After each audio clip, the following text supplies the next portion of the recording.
Hi everyone, I thought I would do something a little different for my channel, and I know it's pretty much all video games all the time, and yeah, I'm still playing a lot. I've kind of transitioned to Battlefield 1, started to get into World War 1 stuff, and then I started getting back into some World War 1 books, and then I thought, why don't I review some of these books, and it's going to be a Remembrance Day here, the next couple days here in Canada, so I actually thought I would start reviewing history books, some maybe strategy books. I've got a lot of books behind me that I've obviously read over the years, and I thought I'd start off with two books that really interesting history books. They're also politics, war, military, and really kind of relevant to some of the video games I've been playing, some of the interests I have, and I think just generally speaking, Remembrance Day. So the two books that I've been I thought I'd actually start sort of my book review section of my channel with are both by Professor Margaret MacMillan, Canadian. She's a researcher, historian rather, at uh, Oxford University. Yeah, Oxford University. And she's written a number of books. She's written Nixon in China, Paris 1919. She's written The War That Ended Peace, The Road to 1914. She's written a bunch of other great history books that I'm sure people have heard of, but may not have actually read. So the two books that I'm actually looking at today are Paris 1919 and The War That Ended Peace. They're actually both books that um, deal with before World War One and after World War One. So Paris 1919 is all about the Paris Peace Conference, and I'm going to start off with that because I think most people have maybe heard of it or understand sort of the Paris Treaty, some of the outlines, and maybe some historical implications. But I don't think a lot of people understand sort of its importance in setting up what's called the Hall of Mirrors and sort of what happened in the next number of decades, particularly in Europe, but obviously had implications beyond that. I mean, you had the League of Nations come out of it, a number of different things that I'm just going to quickly go through. So Margaret MacMillan, just generally her style in these two books in particular, she gets really into sort of the actual details with letters and writings and the actual character profiles of, for example, Woodrow Wilson, the president of the U.S. at the time, George Clemenceau, David Lloyd,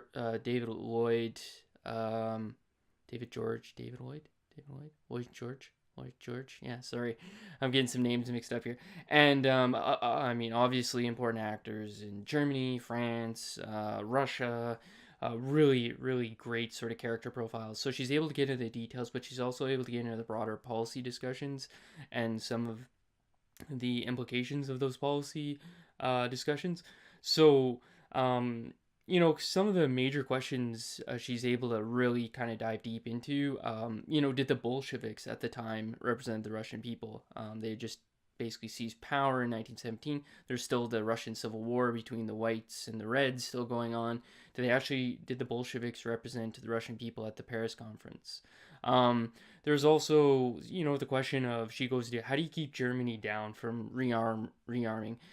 As Professor Neil Ferguson points out, well, yeah, good luck with that. And in hindsight, it's 2020, but I mean, really, like, did they think it was possible, militarily, in terms of overall influence on the continent, all of that kind of stuff, grievances, all that kind of stuff. I mean, Hitler kind of ranted on about how World War One was caused by, the surrender of World War One, Germany's surrender was caused by, Jews getting stabbed in the back, Germans being stabbed in the back.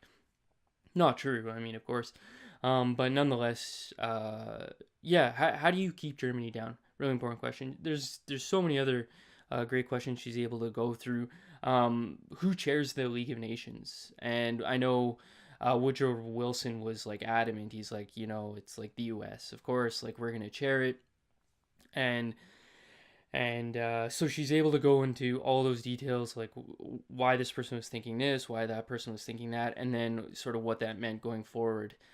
She goes through Woodrow Wilson's 14 points, of course, in terms of nationalism and the implications, primarily in Europe, but, obviously, theoretically has universal applications.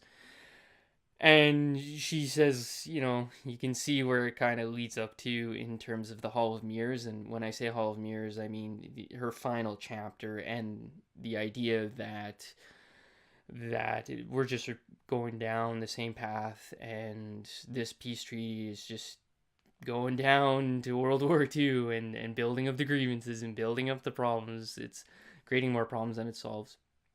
One important note that I've never heard of within the history of Paris 1919 conference was Japan and racial discrimination, and that racial discrimination was even at a policy level and at an elite level still very, very present and explicit and overt and there. And so that's something that I never really sort of looked into deeply. I knew it was there, but to what extent I didn't know. And so if you take a look at that and read that particular chapter, you may be surprised and may not have heard some of the details that came out of that. So where the Japanese sat on the table in Versailles through 1919. And then you find out things like, oh, Italy leaves the conference. Wait, what? Italy leaves? And, just a lot of interesting little details. For the other book that I was looking at, The War That Ended Peace, is everything kind of leading up. She's trying to explain the cause of World War One, and that it's World War One ended an era that was sort of being driven towards peace. And this is primarily, though not exclusively, but primarily explained by this idea of the 20th century can be a century of peace. It was very prevalent among groups, activists, citizens of France, the UK, America, of course. This idea of peace was very prominent. But how did we go from sort of this idea of peace to just this complete brutal war and this complete about face? World War One. The causes of World War One have been debated for about 100 years, and it's, as Neil Ferguson and other professors have argued, probably going to be debating it for another 100 years. It's a very, very important war to study, and probably even more important to study World War One than World War Two. There's a lot of parallels right now with East Asia and what's happening and World War One, which many may have read.